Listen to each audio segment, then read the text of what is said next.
नमस्ते दर्शकों, welcome back to my YouTube channel अपने विचार।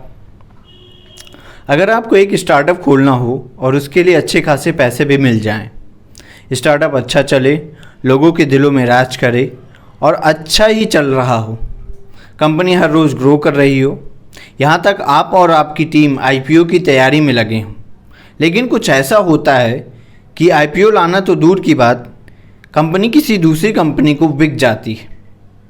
ऐसी ही कुछ कहानी है लोगों के दिलों में राज करने वाली, घर बैठे बैठे सारी ज़रूरतों को पूरा करने वाली ग्रोफर्स की। 2013 में शुरू हुई कंपनी 2021 में अपना आईपीओ लाने वाली थी, लेकिन जोमेटो के साथ $700 मिलियन के एक डील में मर्ज हो जाती है। Swiggy, Insta, Zepto, big basket जैसी कंपनी दिन प्रतिदिन ग्रोथ कर रही थी, वहीं ग्रोफर्स की ग्रोथ गिरती जा रही थी। जिस कंपनी को हम सालों से ग्रोफर्स के नाम जानते थे, आखिर उसने अपना नाम क्यों चेंज किया?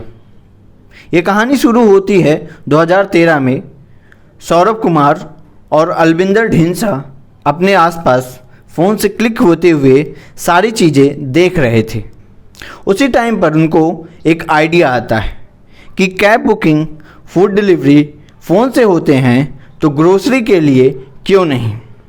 यहीं से शुरुआत होती है ग्रोफर्स की। ग्रोफर्स तेज़ी से बढ़ रहा होता है, तगड़ी फंडिंग भी मिल रही थी। देखते देखते दिन के 50,000 ऑर्डर डिलीवर करते हुए मार्केट को डोमिनेट कर लेती है। साल 2021 तक सिर्फ बिग बास्केट ग्रोफर्स ही थी जो इंडिया के ऑनलाइन ग्रोसरी डिलीवरी को चला रही थी। लेकिन धीरे धीरे सब कुछ बदलता है। सालों से राज कर रही कंपनी की किस्मत बदल जाती है। जब 2013 में ग्रोफर्स शुरू हुई थी तो बहुत सारे startup like paper tap, local बनिया, लेकिन इनमें से कोई भी ग्रोफर्स के आगे नहीं चल पाया। ऑनलाइन डिलीवरी सिस्टम जितना ऊपर से आसान लगता है, अंदर से उतना ही ज़्यादा कॉम्प्लेक्स है। बहुत सारी ऐसी चीज़ें हैं जो ऊपर से दिखाई नहीं देती, लेकिन वही बाद में एक स्टार्टअप के फेलियर का कारण बनती हैं। सवाल ये है कि वो है आखिर क्या? वो है यूनिट इकोनॉमिक्स। जी हाँ, यूनिट इकोनॉमिक्स, यानी कि कंपनी पर ऑर्डर कोई प्रॉफिट बुक कर रही है या फिर कंपनी को लॉस हो रहा है। हम लोगों को ऊपर ऊपर से वही चीज़ दिखती है जो दिखाया जाता है, लेकिन कहानी कुछ और ही है। वो यूनिट इकोनॉमिक्स ही होती है जो कंपनी की प्रॉफिटेबिलिटी या फेलियर को डिसाइड करती है। लोगों को लगता है कि ग्रोफर्स की ग्रोथ का राज लैक ऑफ कंपटीशन था, लेकिन ऐसा नहीं है। पेपर टैप, लोकल बनिया उस टाइम पर भी काम कर रहे थे। ग्रोफर्स ने इंटेलिजेंस टीम का यूज़ किया जिसने उसको इतने सालों तक जीवित रखा।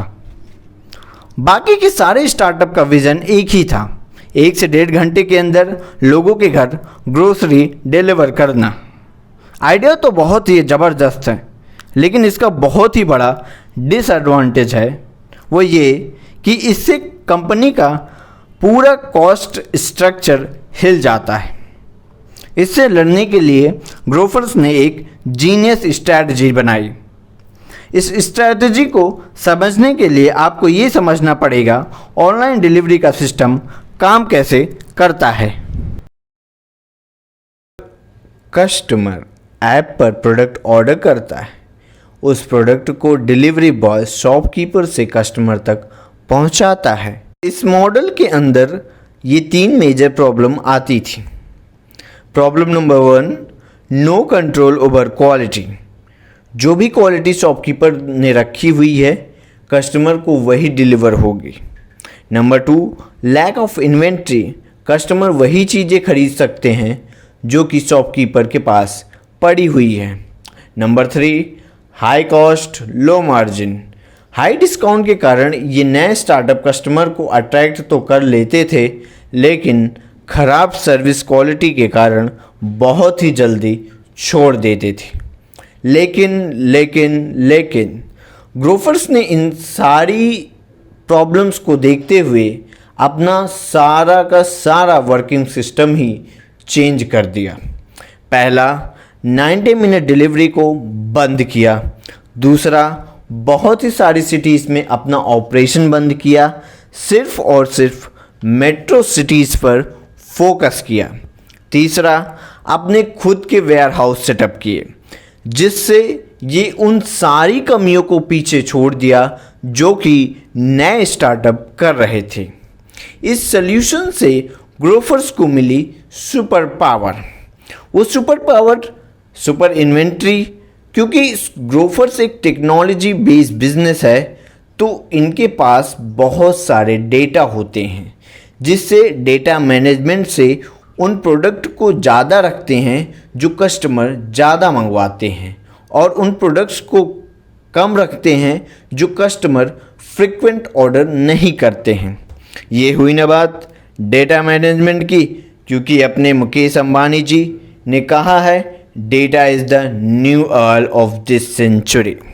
Moving on now, data is the new oil, the new natural resource. That's the word from Reliance Industries chairman Mukesh Ambani. Non perishable item, Grofers ने अपने स्टोर से पेरिसेबल आइटम को डीलिस्ट किया, जिससे स्टोरेज कॉस्ट कम हो गई।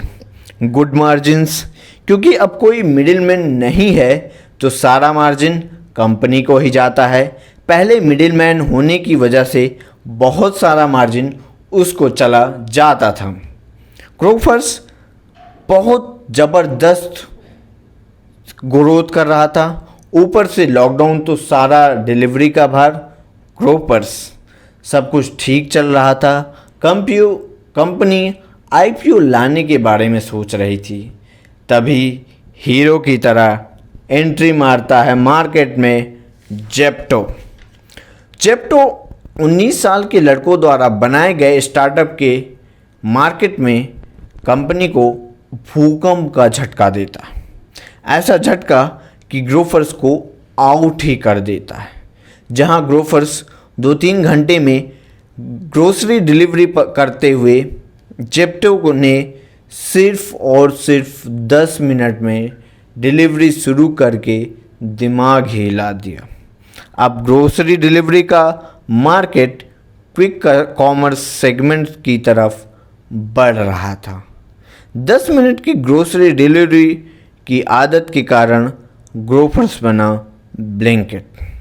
Part 2 में बात करेंगे क्यों ब्लिंकिट को $700 बिलियन की डील करनी पड़ी जोमेटो से, जो कि जोमेटो एक फूड डिलीवरी चेन है और ब्लिंकिट ग्रोसरी डिलीवरी चेन। मिलते हैं नेक्स्ट पार्ट में। वीडियो पसंद आया हो तो लाइक करें, सब्सक्राइब करें and don't forget to press the bell icon.